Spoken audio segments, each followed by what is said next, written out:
Thanks for your time, Tom. Sure. Um, Thank you for agreeing to talk to us in Attitude and Practice about your book, which you've recently launched, which is based on your life's work, I suppose, around whole person care, and you've called it The Craft of Medicine. I really like the title. And I found myself really immersed in the book. And one of the things that struck me, I suppose, which was a gift to me, was the fact that you've chosen to share both your accomplishments and achievements in medicine, which are huge, but also you've allowed us a glimpse into your inner self, I suppose. You've shared some of your thoughts and your feelings. And yeah, and I suppose being brave enough to be emotionally vulnerable in the book. And to me, that was a real gift. And I am reflecting on, I needed a bit of time to sort of think about the impact of the book on me, which was pretty huge. But I think, as I think about it, I suppose I chuckled at some of the descriptions you made. They were fun, and you illustrated them so beautifully. I felt sad at some of the moments that I suppose I could connect with from my own practice, from my experience. And I found myself crying at how beautifully you described the practice of medicine that aligned so, I suppose, deeply with my own beliefs and longing, I suppose, for what medicine can be, and is in some people's hands. Yeah. And yeah, so I wanted to, I'm going to read one of the quotes, I suppose, that you talk about. You say, the crucial aspect of what it means to be a doctor is our human relationship with ourselves and with those we care for. And I really feel you Oh, kind of modeled that and illustrated it in the book. yeah. And I do think that's true. And I do think that's what medical students come into hoping for and longing for to make a difference in the lives of people. And that's also what patients want because they want to be seen as important and valuable people, which they are. And we can't lose sight of that. And I've certainly lost sight of that at times in my career. And when you come back to that, I find that everything works better for us and for our patients. Um, yeah, where I experienced that kind of most intensely coming back to it was in palliative care, Yeah, because something about sitting on the bedside of somebody you know is dying that does make everything else seem trivial. right. And you know, this person, this is important for them, and now it also becomes important for you. And the more I think we could bring that kind of level of intensity or attention to our patients, I think it would work better for everybody. Yeah. Okay. So, you used the word coming back, and it was Yeah, palliative care that kind of brought you back to that maybe original draw into medicine. You wanted to make a difference, like yeah, most of us do, I suppose. Yeah. yeah, Yeah. yeah. And Okay. you can get waylaid easily enough by a very busy system or ambition or, stress. Different things can kind of, yeah, can kind of sideline you. Hmm. But I think we want to come back to that. Yeah. Come back. Yeah. Okay. Thank you. Yes, and I was thinking about the fact that you spoke at our annual conference in Attitude and Practice in Cork, the real capital, I'd like to point out, although you launched your book in Dublin. Yeah. Yes, I'm still kind of recovering from that. I understand. I may never be forgiven completely, but nevertheless, Okay. So, I, we had the pleasure of having you at the conference in 2023 and also then having you online prior to that, which is lovely. And you spoke on healing in healthcare. And what you say in your book, and I'm going to read from the quote again, when you're talking more in your junior years and you speak about we, so I presume you're talking about the team that you were part of. You're saying, we were very aware of what we could do to patients, but had lost touch with our ability to facilitate their potential for healing. So I really was struck by the fact that you're talking about their potential for healing, so that kind of belief in patients' own ability. So can you say a little bit more about the, both yeah, aspects of that? yeah, for sure. I do think it's the underused resource in medicine, which is patients' energy and potential and longing to feel whole and to feel well. And uh, we can't make that happen, and we can't even provide the energy for that to happen. It comes from them, but Okay. we can certainly get in the way, which we often do. Right. And we can also facilitate it simply by, I think, being clear about their value and potential as a human being. So it's almost like each time you see somebody, you should remind yourself, this is an important and valuable person who's going somewhere, and I need to be aware of that. Um, uh, I think best expressed by Cicely Saunders saying that we should think that you matter to each patient. We should say in our minds, you matter because you're you, not because of some accomplishment, not because of some job, whatever, just because you're you. I do think that's very important. And I think that's what patients need in order to heal. It's not a complicated kind of plan that we need to make with them. They may have their own plans, and that's great, but they need to know that they're important enough and valuable enough and have the resources. We see that they have the resources in order to be able to adjust and even grow in response to illness. I do think that's very true. And I do think when you look for that, you see it all Mm, over the place. mm.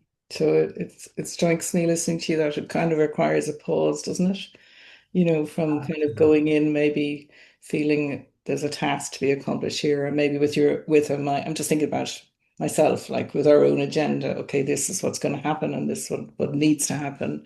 But Yeah, actually pausing and thinking this person has capacity and capability. I have something to offer, but there's two aspects to this. Yeah. absolutely. And I love what you say that we will go in with an agenda. Hmm. Of course we will. I mean, we have Yeah. a job to do. But we need to pause for a moment and realize, well, that is an important agenda, and it is what patients come to us for. They Yes. want our expertise, they want our opinion, they want treatment, perhaps, but they also want to be listened to and heard as a person. And you do need to pause for a moment just to be able to acknowledge that part. So Mm. when people say they want us to listen to them, I think they want us to listen to that part of them, the part Yes. of that has potential, that is a real human being. Yeah. Yeah, and that you matter because you're you, and Yeah. like who are you? I think you've mentioned that in a previous conversation. So Yeah. who Yeah. are you as a person? Yeah, that I'd like to honor and know who that is as Yeah. part of Yeah. providing care for you. Yeah, yeah. Okay. Yeah. Thank you. I just want to say also, though, sometimes people think that means taking a huge history of everything that happened to that person. That's never going to work. Yes. Uh, it is just making space for whatever this patient wants to share of themselves with you. It may be a lot or maybe not a lot, but it's not about trying to find everything that ever, because that would be impossible. I Okay. think we have an ability to intuitively get a sense of a person if we allow ourselves to kind of the pause and the space as you talk about it, just to allow that intuition to be operative for a moment. Yeah. All right. Okay. Permission. Yeah. And is there a prompt or something that you found that was kind of your go-to, if you like, in those moments, or was it just depending on the person and the space and how you were in the day? That's a good question. I don't really have a word prompt, but I do think that how you are physically is important. I don't mean you should get artificial but I did find it was very helpful if I could to sit down for a moment and kind of for myself just sit down and say, okay, here we are. So, what's happening today or something like that, or tell me a little bit about some way to open myself to what do they want today?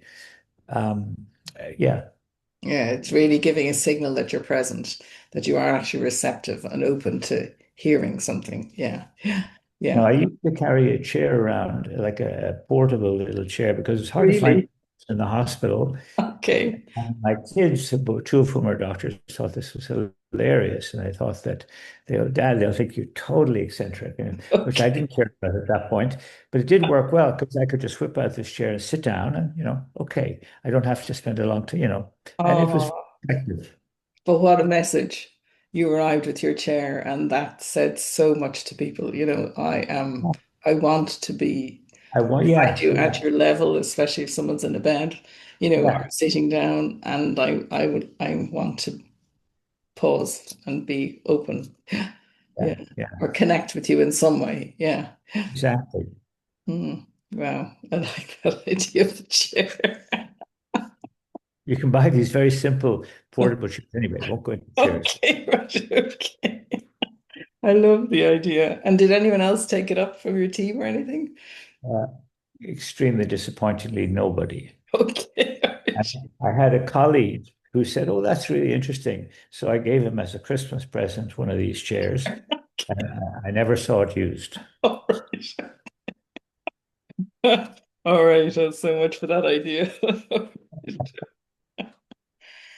And I suppose in attuned in practice, or another phrase coming back, sorry, another phrase that really resonated with me was what teaches wisdom is dealing with down to earth and difficult real life experiences. And in Attuned in Practice, that initiative that Nicola Doherty and Nicola Sullivan and myself have set up, our idea is that to create spaces, safe, supportive spaces for practitioners in health and in education, and in social care to come together to hear some, I suppose, hopefully inspiring, insightful input from clinicians or practitioners like yourself, but also to think then to have an opportunity to think about the impact of their work on themselves. And Yeah, I suppose what I'd like to know is like how important do you think those spaces are for practitioners? I think they're very important. And I have certainly worked in environments where there was no space for that at all. And that was very difficult. Um,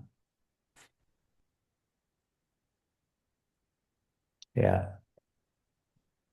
The people that I've learned from in medicine are people who are willing to share that kind of thing, that Okay. kind of experience. Um, because I do think what affects other people and each other is not advice or plans or saying do this or do that. It's much more that you get a sense from another person about how they have dealt with something. And you get a sense for yourself, then how could I do that? Um, I do think that medical students are more open to that than they've ever been. Okay. Wow. I find that they're very willing to share their own vulnerability, even in a large class, and that the other students respond to that extremely positively. So, and we've told students that really, those very difficult experiences you've had, they will be the treasure that will give you what you need in order to be able to relate and give better care to your patients. So when we say to medical students, as we often do the first year, we say, somebody tell me about an experience of illness that you've had or you've had with your family. What happened? Well, we frequently get students standing up saying, even younger students, an experience of cancer and what it was like to wait for the diagnosis and so on, or an experience with their family, often difficult. The students, all of the students respond to that. They see the point right away. And it kind of it breaks down the barrier between being a doctor and being a patient Yeah. because they realize we're all people. And yeah, there is a kind of a boundary, and we have to be aware of that to some extent, and yet we have to be able to see across that boundary in order to really give the kind of care that we want to give. I don't know if that relates to what you and Nicola and the others are doing, does it? Or Oh, I think it does because there can be a real dilemma, can't there, about how much of myself can I bring to the work? Do I have permission? I think in every sort of frontline practitioner role and every caring role. Yeah, Yeah. And so that dilemma, and certainly for me, yeah, I never I haven't practiced in medicine for a long time, but I never really found a space in at that time. Now I do, but where I could work that out. Like how do I bring my whole self to practice without maybe not being inappropriate? Where's the boundary? How do I navigate that? How, I do think there is a boundary in the following yeah, way that some people think this means that if a patient says something, I should share with them, oh, I've had an experience just like that. Or even some doctors think that sharing with their patient means telling them, I just came back from a great holiday in the south of France skiing, Patients do not care about your holiday in France or even your intense experiences. So I don't think it means yeah, share that way. It yeah, does mean aware that you might have had a similar thing and then seeing what is it the patient wants to share. But I do think it's important to realize we are in a job and we're there as a person, and yet we do have a job to do. So it is it is a complex thing in a certain way. it is. Yeah, We yeah, we're on the side, I think, of not kind of bringing our full selves there more often than bringing too much, I think. yeah. And I suppose that sort of highlights, I think, the importance because it's navigating, isn't it, on a different as we journey through life, then we obviously hopefully develop and grow ourselves. So there'll be different aspects of that we'd want to bounce off other people or hear Yeah, about their yeah. Yeah. And I like the fact that you said it's not about giving people advice. It's more like about maybe journeying with them or, yeah, being present, a bit like you say about bringing the chair and sitting down beside the patients. It's kind of creating that sort of space, isn't it, with a peer group, being yeah, prepared to sit down and be receptive and open to how is it for me yeah. and how is I it for other would say people. that sharing with our peer group is maybe more important than anything Hmm. because that's where the biggest boundaries are, I think, in some ways, between you Okay. two. And we're not willing to do that enough. And I think the more we do that, we'll be more present, they'll be more present, and we'll be able to be more present to our patients. Yeah. And what sort of message would you like people to maybe take away, or is it lots of messages, or what was your hope maybe or in writing the book? Good question. I would say maybe the hope was, well, first of all, it was just an enjoyable thing to do. So Hmm. that was good. Well done. Yeah. Even if nothing else happened, I'd be happy I did it. That's good. Great. Um, but the hope, I think, as well, would be that people would enjoy the book, but that it also might be an entry into further interest in whole person care. So it's not a highly technical book. It, if you wanted to get more into some of the stuff, I have suggested some stuff there or other books. But yeah, as a kind of, if you wanted to start, I think this would be a reasonable and relatively easy to read and delightfully short. But I think so. Yeah, that would be the message, I think. Yeah. Okay, that is kind of an entry point.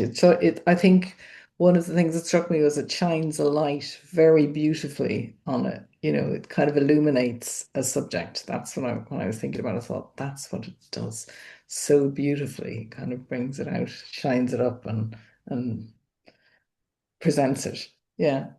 Well, Maeve, I couldn't ask for a better Okay. summary. Thank you. Okay. Well, thank you. And we will put up on this, we'll put the link to the book in case anyone would like to read it. And yeah, yeah. So thank you very much, Tom, for your time and for your vision and for your belief in the practice of medicine. Yeah.